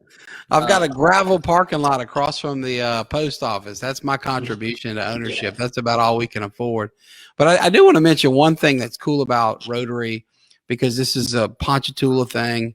And as far as I know, this is unique, and maybe there are others in a club that's all over the world with millions of members. But you mentioned it was founded in 1936, right? Right. And our charter president was Wilmer Richardson. Is that correct? And then his son Ned became a president, and then his son Hardy became a president, and then my best friend Will Richardson III, who you mentioned earlier, became, we think, the fourth generation president of Rotary. And you may be able to correct me and say, oh no, that's happened elsewhere before, but I think that's really neat that we have this club here in Ponchatoula that is a worldwide part of a worldwide organization and serves the community so well. But it's got this rich history of generation after generation of local service. And of course, all those people I just mentioned far better than I ever would. One was your best friend, Hardy. But isn't that cool? And is there anything else you could add on that? That really is interesting. And kind of the only way that's going to happen is, Wilmer Hardy Richardson, the senior, was the inaugural president, so he started in 36. Right. So, I mean, if you weren't the first to be able to have somebody as young as Will be president now is pretty difficult. I mean, there are clubs that are older than Ponchatoula, but it's still, I've never heard of any situation. So I guess we're waiting. And you've been, like you mentioned earlier, deeply entrenched. You're in your second round of assistant governor, and I know you've attended multiple international conventions, and it's just cool. I love small town history. I can't wait to get Mr. Jim Parent on this show. He's one of my heroes, and he does such a great job through his books and his articles and sharing that. But I know in my family, it meant a lot to us when my mom was the first female president of the Ponchatoula Rotary. I think it meant a lot to her when I became a president, and that was just a 2-generation, tradition. So for the Richardsons, that must be really special. And who knows, maybe Walker or Walker, but we might sneak Anna in there. Anna's way more. Kind of say that even her last name isn't Richardson right now, that she really is kind of. Oh, she'd be great. She's such a sweetheart, and you can see Anna at Tullaberry Suites. So if you guys want to get to know this wonderful young woman, she's got a job now. She's a high schooler with a job, and she served us some ice cream a few weeks ago. My little boys love her. Well, tell us about some of the things that Rotary does here in our local community, how that ties into your scholarship nonprofit, and just more about this local organization. And don't forget, Sparky, let's talk about your involvement, because you are a past president. You've been the treasurer of the club the whole time I've been a member, so you have to tell us how long you've been doing that. And, of course, you volunteer for just about anything we need. So tell us a little bit about, one, your background in Rotary, when you joined, who got you in there, who were the people running the organization back then, and how it's changed and all that. And then eventually we'll get into what the club does in the community here today. I joined Rotary in 1970, let's say 5, when we first got back from North Carolina, and I started working for Jackson Vaughn. But amazingly, it was Johnny Tucker that got me into Rotary and not Bob Jackson. Bob Jackson was Mr. Rotary at that time. I mean, he went for years without ever missing a Rotary program. The longest person that I've ever heard of having perfect attendance in Rotary was John Scarles, who had over 50 years. Holy moly. Wow. Some of the things that Ponchatoula Rotary does, we provide a dictionary for every 3rd grader in public school, and so that'd be Champ Cooper and yeah. And we sponsor that's such a cool project. A high school organization called Interact, and Interact and Rotarians go and deliver these and actually do a little tutorial about what a dictionary is and how you use it. And I've had people that Rotary gives scholarships. We give a math scholarship each year to a graduate of Ponchatoula High. It's a 4-year scholarship of $500 a year. And I've had people that have gotten that scholarship, when they get the money, say, I remember Rotary because you gave me a dictionary, and how it really meant something to them. So that's a neat thing. Rotary also has... Well, it's so neat to participate, too, as a member, to go into the schools and see the little 3rd graders at DC Reeves or Champ Cooper or wherever. I mean, they take it so seriously. They are so happy to receive these books, and you can just see it inspire them. I'm sorry to cut you off on other projects, but it's really touched my heart to participate in that little project. Ponchatoula Rotary and the Ned Wells Scholarship Fund jointly have a endowed scholarship at Southeastern, it's endowed right now at over $50,000. So wow. 1 or 2 students from Ponchatoula High that are attending Southeastern get that scholarship every year. We do a lot of things. And if you don't mind, if I can refresh our viewers, we talked about the Ned Wells Memorial Scholarship last time you were on the show, which honors your late son. It's my understanding you guys have given away approximately $500,000 through that fund, over $300,000 in the last 10 years. Right. And so they kind of tag team with Rotary for this endowed scholarship. And what I want to talk about before we move to the next thing, if you don't mind, is part of that is a golf tournament, right? So I've kind of got golf tournament on the brain today because my brother Bree had his chief champion, or is having his chief championship out at Carter Plantation today. My boys and I went out there, and anyway, it's a great program. And Rotary is coming up in the fall, right? So can you tell us about the Dollars for Scholars golf tournament and kind of what goes into that and what we do with the funds? Dollars for Scholars is going to be. We were actually talking to Carter today. It either is going to be October the 21st or October the 28th. It's a great event. The Ned Wells Scholarship Fund, because of my connections with the insurance industry, and Rotary, because of their contacts and the manpower that they have, go together to put this on, and we're able to raise some substantial money to go towards scholarships. Yeah, and that's one of the reasons that we've been able to give the kind of scholarships that we have through Ned Wells. Right. I mean, the events that we have are the big barbecue, which we just had a couple weeks ago. We have this golf tournament, and then usually we will sponsor some sort of a wine tasting. But when you give out $35,000+ a year in scholarships, you got to be able to raise some money to afford those. So, well, it's kind of neat because you bring together this crew, like you mentioned, through your insurance connections. I mean, you have some of the biggest, most profitable companies in the world. You know, I think of Zurich or Hanover or all these major insurance companies that you deal with in your professional life, and they step up to the table and cut checks to help our local kids. You know, we Rotarians are there doing the grunt work, sweating in the heat to make it all work, but it results in local kids getting, as you say, $30,000+ a year in scholarships, some of which have reached the endowed portion of their funding. And I mean, just in, you know, the time I've been there, $500,000. It's just, it baffles my mind. It's really amazing to see something like that happen in a little community like Ponchatoula. So kudos and thank you. Yeah. Thank you for your help through the years, Parker. You've been a great asset and partner with us. Well, I'm happy to play a very small part, but you certainly led the charge. Well, you were telling us about other things Rotary does, and I'm sorry I interrupted you. So tell us a little more about that. Well, probably what Rotary does locally is wonderful, and one of the things that we have supported for some time now is a medical mission that had been going to Honduras, then they moved to Nicaragua, and then they moved to Dominican Republic. Well, they've not been able to go the last 2 years, but we would always support that monetarily.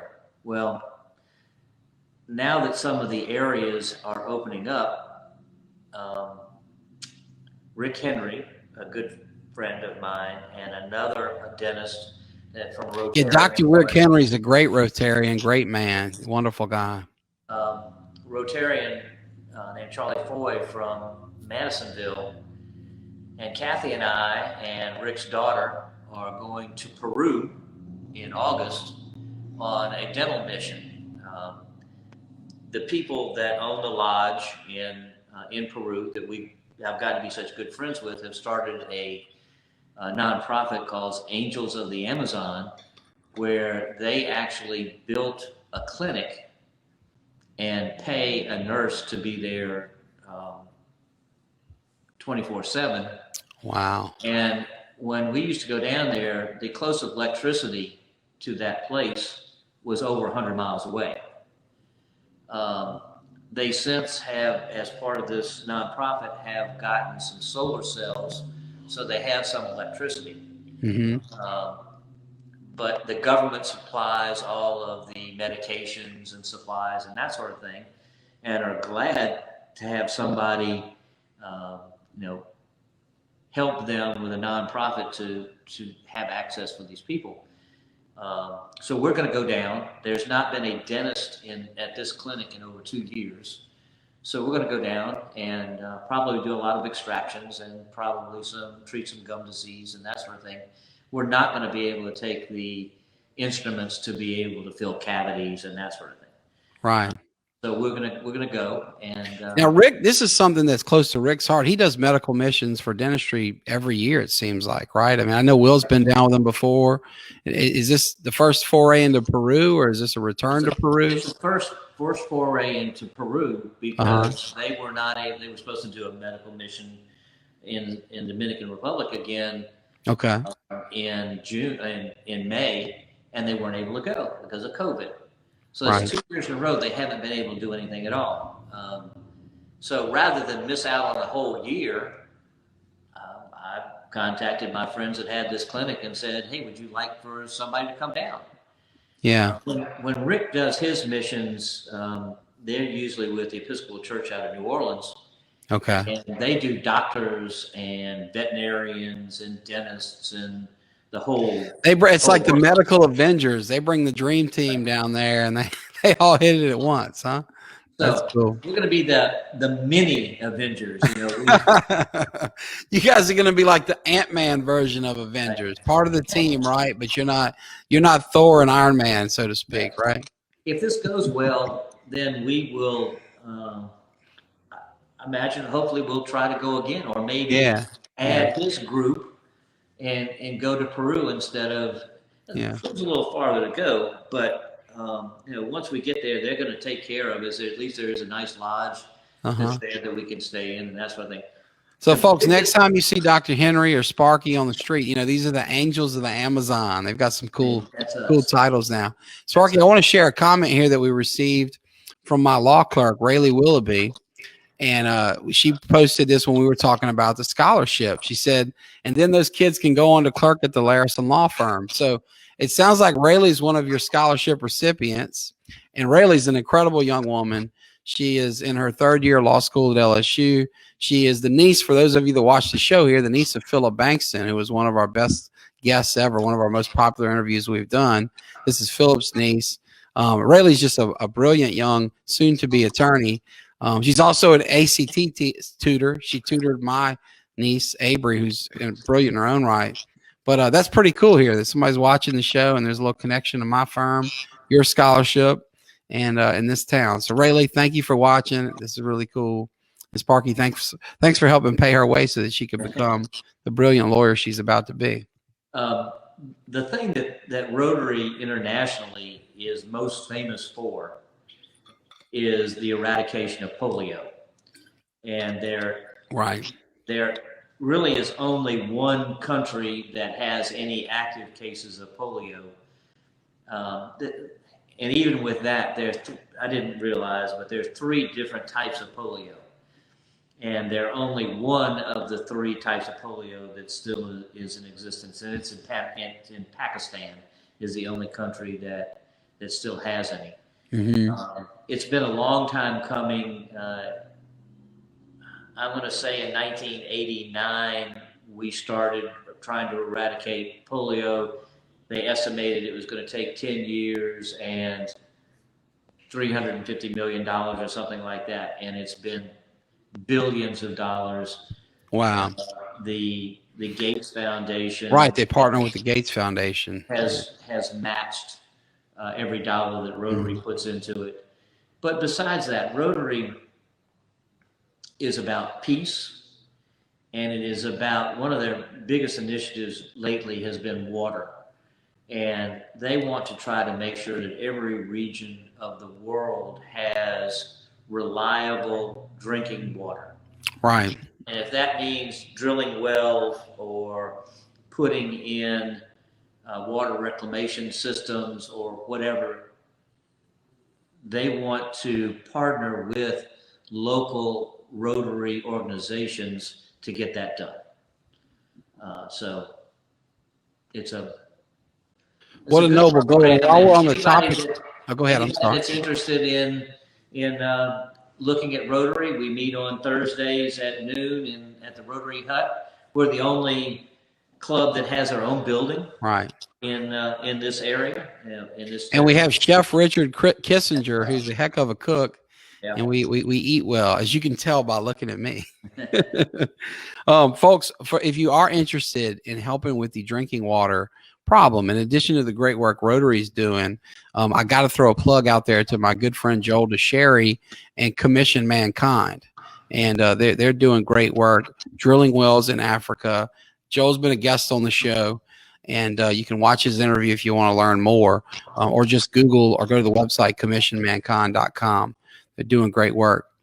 Sparky, if you believe it or not, we're 50 minutes into this interview, so we don't have a ton of time left. And through 1 hour last time and 50 minutes this time, how have we still not dug into the topic of soccer? You have been a pivotal person in the soccer movement in Ponchatoula, Stisa, all throughout our area, as a coach, as a referee, as a dad, as the father of a coach, a collegiate coach. Tell us about soccer and its impact in your life and your involvement in that game.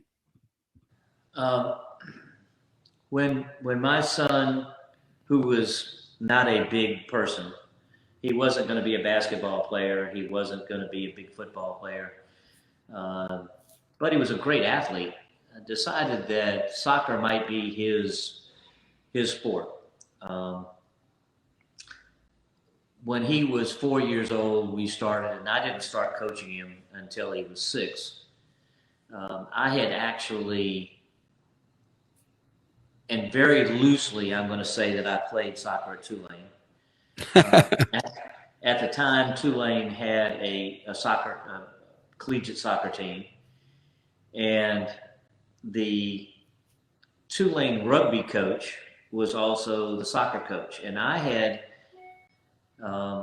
played when I was a senior in high school on the rugby team at Southeastern, the club team. Mm-hmm. So I knew a little bit about rugby. The soccer coach said, when I was out there playing around with rugby with him, we need soccer players because all of the players were from South America, but we really didn't have enough to field 2 teams to practice. Now, when I say very loosely, I was on the soccer team. Yes, I was technically on the soccer team, but I never made a virtue onto the field in a game at all. They were really good, and I was not good. But I did learn a lot of soccer. Right. So starting with Ned at 6 years old, I was lucky enough to get some other parents. I knew a little soccer, more than most people around here, but they were really good people that had children that were pretty good athletes that wanted to listen and learn. So starting there, we had a core group that included Ben Richardson and a lot of other known kids in this area that stuck together and went on up. And we were a good team when we got up to like 9, 10, 11 years old. I did not. Was this the Speeders? What was the name of your team? This was the Speeders. I remember they were legendary because my brother Louis was like, he was a little younger, but probably in that age range, and he was so excited. Maybe he got called up to play a game with y'all or something, and it was a big shot in the arm to him. The Speeders were good, and when I would select players to be on the team, I wouldn't necessarily try to pick the biggest, fastest, best athletes. I would pick them based on their parents because if they had a good support group and would listen and try, then I could make a soccer player out of them. The other thing that made us really good was there was another team that was one of the best teams in the state that was coached by Bob White called the Rebels, and they were really good athletes. They were a great team, and so we were friendly competitors. And so I guess Ned was 13 years old, and we kind of felt like we could win state that year. And I even told them that if we won state, they could shave my mustache. Well, we didn't win state. I think that the Rebels won state that year, but. Well, let's take a quick break from Speeders. The history of the mustache. How old is that legendary stash you have there? I've been married 47 years, and it's been on me for 47 years. Wow. I had a real scraggly mustache in college that was probably started because Ponchatoula had an anniversary of being 100 years old in 1969 when I was a senior in high school, and I started to grow a mustache then and kind of kept it off and on through college. But really afterwards, when I was getting married is when I really started this mustache. And does the mustache have a name? I've never trimmed it. It does not have a name, but I've never trimmed it. It just trims itself. So with the Speeders, they could. So wait a second. Would you be open to naming the mustache for proceeds to go to charity? We might be able to make some money off this concept here. There we go. We'll take nominations. So the next year we come up, and there always was the Strawberry Cup soccer tournament, which is probably the biggest in the state. And we played the Rebels in the finals of that in Hammond, and they beat us soundly. I mean, I think it was 6-0. It probably could have been worse than that. Wow. The next week was the state championship, and they were pretty sure that they were going to beat us pretty bad again, and probably should have, but they had, that second week, they had a really hard semifinal game. We had the real hard semifinal game the week before, and we ended up beating them 3-1 to win state. But at that point, so how did this mustache not come off if you won state? well, the first year they got the mustache. When we won state that year, they got to shave my head. They enjoyed doing that. So Ned really, at that point, the team broke up and Ned went to play competitive ball in Mandeville and went on to win 2 state championships with different groups at the competitive level, and had some really good coaches. I was not one of them, but they also won. I was on the coaching staff of 2 teams that won national championships. Oh, tell us about that. That's impressive. Yeah, we would be able to kind of pick kids from all over the state, and both of those teams had players from Slidell all the way over to Lafayette, and we just really had some great players, and almost every one of those players that we had went on and played college ball. Right. But we were lucky enough to have some good coaches to work with them and some good talent, and so that was a lot of fun. High school coaching,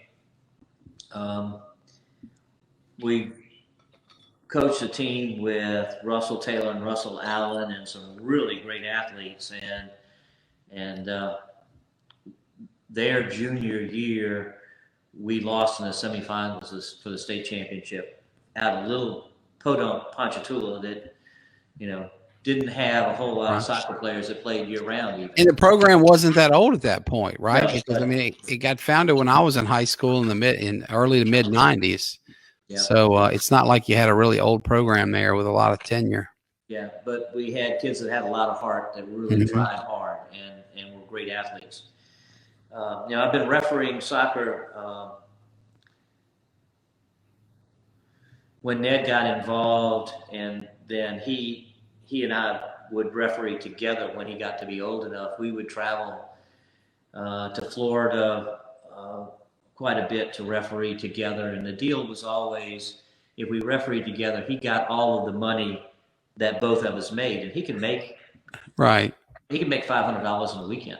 Oh wow, cool. So, and it was great opportunity to spend some quality time, even if it was sitting in the car, not saying a word to each other.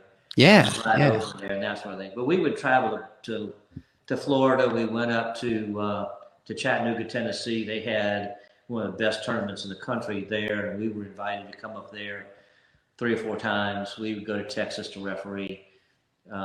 So anytime he wasn't playing, we were going somewhere and refereeing. And I have given up doing recreational refereeing. This past year, I refereed high school soccer, and I may do high school again. I don't know. It's getting really close to the time when I need to retire from that. Because you've done that for decades now, right? I mean, that's the assigner locally is Brian Moore, and great guy. I love Brian, man. What a fun guy. He does a great job of assigning games for me that he knows that I can handle. You've got to be able to run to keep up with the players, and I think for 69 years old, I move really well, but I'm 69 years old. Used to be. So, that's all part of it. I admire you, Cantor. There's one more topic I want to get into here, and as a launch and off point, I'm going to use a visual aid here. This is a beautiful cutting board I received today from a local company, Burnstock. Okay, their daughter, the owners, Katie and Marcus DePhillips, their daughter Colby won a bike in my Bikes for Kids program. And they do great work. You can check out their Facebook page. They're just wonderful. This cutting board is dense and heavy and beautiful. But it reminds me that, Sparky, you are an incredible woodworker. We touched on this a little bit in the last hour when we talked. And some of my prized possessions are spoons that you've made. And you've taught my buddy Will how to do it a little bit too. But of course, you can do tons of stuff. Tell us a little bit about your background in woodwork and kind of what you do, because Ponchatoula has such a rich history in this area, of craftsmanship. We have master craftsmen like Terry White and Chad Jennings that can make you the most beautiful furniture in the world. And, but you don't do this professionally, so maybe not many folks know this about you, but tell us about your history with that and how you got into it and kind of what you've done. When we used to run the beach, and it was open, we had a shop that was a complete woodworking and metal shop. And so I grew up working with my dad, who was a great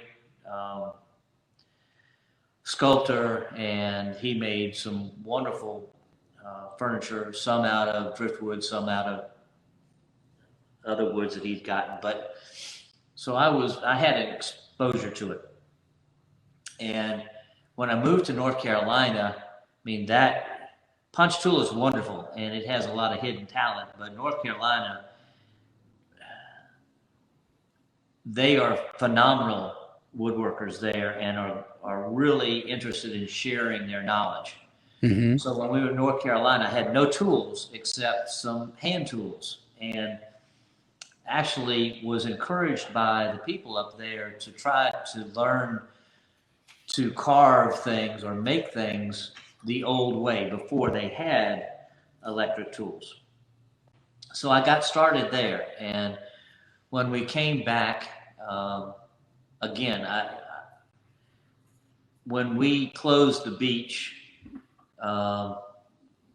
it was not, the equipment wasn't being kept up, and during Katrina, a huge tree hit the shop and crushed it, and all the tools were destroyed. So if I wanted to keep doing something, I had to rely more on the old style. So I make spoons. When you say hand carved spoons, a lot of people use pretty phenomenal tools to make those. But the bowl is still carved with a chisel, a gouge, and a mallet, and all of that sort of thing. So, I cut them out with a bandsaw, but the fine work is really done by hand. And by doing that, you can make them really thin and fine. And I enjoy doing it. I sell a few. I give 50 times more away than I ever sell. I just enjoy doing that, and it's something that I can sit in front of the fire. It's hard to do it this time of year, but I like to sit in front of the fire and throw the shavings into the fire and that sort of thing. It's just something that calms me. Everybody has something that they like. Yeah, I don't know. It's been such a neat hobby, and that's your badge of honor, folks. If you're gifted the Sparky Welles spoons, you've arrived as real Ponchatoula. So it doesn't matter what year you moved here. You're in the clique for old school Ponchatoula. Sparky, we have spent 2 wonderful hours talking, and I know that I've gotten such great feedback from your first interview, so I know folks are excited here to have this second hour. As we close down, I have 2 questions. The first is, and I neglected to do this earlier, so Katie, forgive me if you're still watching, how can folks contact you guys about renting out the pavilion if they're interested? Ponchatoula Beach Pavilion has a Facebook page. Okay. And Katie is the person that you contact with that. Perfect. So that's easy. This is a Facebook show. So if you're watching this show on Facebook Live, Facebook, you then just, search for Ponchatoula Beach Pavilion, and I'm sure Katie's got contact info on there. Right. So that's cool. So the final question then just becomes this: what else would you like to share with our viewers? You shared so much wisdom, experiences. What do you think folks would benefit from hearing from you before we close? Well, I hope that people appreciate Ponchatoula and the people that are here, because I've been all over the world and there are no better people than right here in Ponchatoula. And thank goodness all of the new people that are moving into the area are being drawn into the Ponchatoula profile, I guess, and they're becoming true Ponchatoulans.